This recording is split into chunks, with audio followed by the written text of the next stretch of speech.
दोस्तों, तकरीबन 1 साल पहले नासा ने ब्रह्मांड की एक ऐसी तस्वीर निकाली थी जिसे देखकर नासा के साथ साथ इस दुनिया का हर मनुष्य चौंक गया। आखिर उस तस्वीर की सच्चाई क्या थी और किस तरह से वे वेदों और पुराणों से जुड़ी हुई है। लेकिन उसके लिए सबसे पहले आपको भगवान श्री कृष्ण और भगवान विष्णु के बारे में वो बातें जान लेनी चाहिए जो कि आपको जानना बहुत ज़रूरी है, क्योंकि इन बातों का जुड़ाव नासा को मिली उस चौंकाने वाली तस्वीर से भी है। भगवान श्री कृष्ण ने गीता में एक वाक्य कहा है कि इस दुनिया के हर जीव में मैं हूँ, कण कण में ही मेरा वास है, जो कि आत्मा में मैं हूँ। कल भी मैं था, आज भी मैं हूँ और कल भी मैं रहूँगा। इस दुनिया के आरंभ में मैं हूँ, इस दुनिया के मध्य में भी मैं हूँ और अंत में भी रहूँगा। वही दूसरी तरफ अगर हम वेदों और ग्रंथों की तरफ नज़र डालें तो पता चलता है कि भगवान विष्णु को 3 श्रेणियों में बांटा गया है। पहले है महाविष्णु।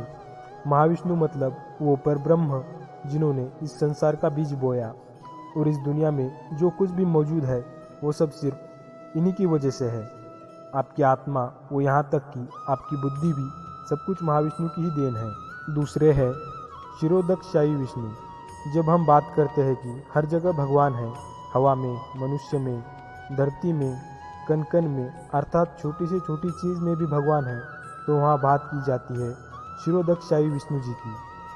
तीसरे और अंतिम है गर्भोदकशाही विष्णु, जिनके लिए कहा जाता है इन्हीं के नाभि कमल से भगवान ब्रह्मा की उत्पत्ति हुई थी और फिर सारी सृष्टि की रचना के बाद खुद भगवान विष्णु ने ही उसे संभालने का कार्यभार उठा लिया था। ऐसे में आपको भी बहुत से धार्मिक ग्रंथों में क्षीरोदकशाही विष्णु की तस्वीर देखने को मिल जाती होंगी, जो कि कोई काल्पनिक तस्वीर नहीं है बल्कि वेद पुराणों को समझकर बनाई गई तस्वीर है। ध्यान से देखें तो जिसे नासा ने मिस्टिक माउंटेन का नाम दिया है, इसकी तुलना क्षीरोदकशाही विष्णु की तस्वीर से करें जो काल्पनिक नहीं है, तो आप पाएंगे कि नासा की तस्वीर बहुत हद तक भगवान विष्णु के इस रूप से मिलती जुलती है। इतना ही नहीं, इसके 2 महीने बाद फिर से नासा के टेलीस्कोप द्वारा एक दूसरी तस्वीर खींची गई जिसे हैंड ऑफ गॉड का नाम दिया गया। इसे भी ध्यान से देखने पर आपको लगेगा कि किसी भगवान का हाथ आपके सामने है। जब एक वाली तस्वीर नासा द्वारा लोगों के बीच आई तो लोग चौंकने लगे और दोनों ही फोटो को देखकर भगवान से जोड़ते हुए बड़ी तेज़ी से सोशल मीडिया पर वायरल करने लगे। धीरे धीरे इन दोनों तस्वीरों ने पूरी दुनिया में तहलका मचा दिया। कुछ लोगों ने हाथ वाली तस्वीर के लिए ये भी कहा कि यह तस्वीर ब्रह्मांड के अंतिम छोर से निकलती हुई दिखाई दे रही है और उंगलियों के ऊपर सुदर्शन चक्र है। इसका मतलब ये हुआ कि आप माने या ना माने, इस दुनिया में हर चीज़, यहाँ तक कि पूरी की पूरी दुनिया भगवान विष्णु के अंदर ही विद्यमान है। इसलिए समय समय पर प्रकृति में ऐसे चमत्कार दिखाती है जिसे देखकर विज्ञान के भी होश उड़ जाते हैं। लेकिन अफसोस की बात यह है कि विज्ञान इन सभी बातों पर बहुत कम विश्वास करता है या करता ही नहीं है। जब यह तस्वीर ट्विटर और इंस्टाग्राम पर फैली तो लाखों करोड़ों लोगों ने इसे भगवान क्षीरोदकशाही विष्णु की तस्वीर मानी और ये भी बताया कि क्षीरोदकशाही विष्णु अपनी योग निद्रा में विश्राम कर रहे हैं।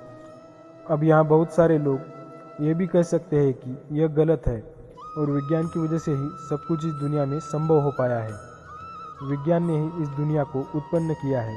दोस्तों, आपके आसपास भी ऐसे विचारों वाले व्यक्ति अवश्य होंगे और विज्ञान भी इसे ही सही साबित करने में बिग बैंग की थ्योरी सामने रखता है, जिसके मुताबिक कहा गया है कि इस ब्रह्मांड की उत्पत्ति एक बड़े से गोले के विस्फोट से हुई है।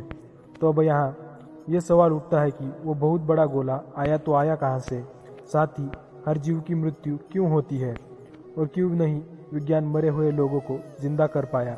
ऐसे बहुत से सवाल हैं जिनसे विज्ञान का भी पल्ला झड़ता है और इसलिए कहा जाता है कि जहाँ पर विज्ञान की सोच खत्म होती है वहीं से वेद और पुराणों में लिखी गई बातें शुरू होती है।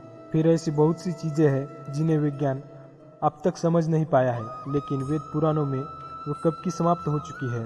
पौराणिक काल की बात करें तो उस समय दुनिया इतनी उन्नत थी कि अपनी ही शक्तियों की मदद से ईश्वर को देखा भी जा सकता था और समझा भी जा सकता था, जिसे विज्ञान के लिए सोचना भी संभव नहीं है।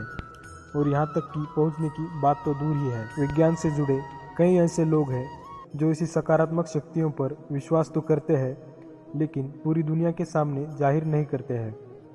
दोस्तों, आज की इस वीडियो में बस इतना ही। मिलते हैं अगली वीडियो में। धन्यवाद।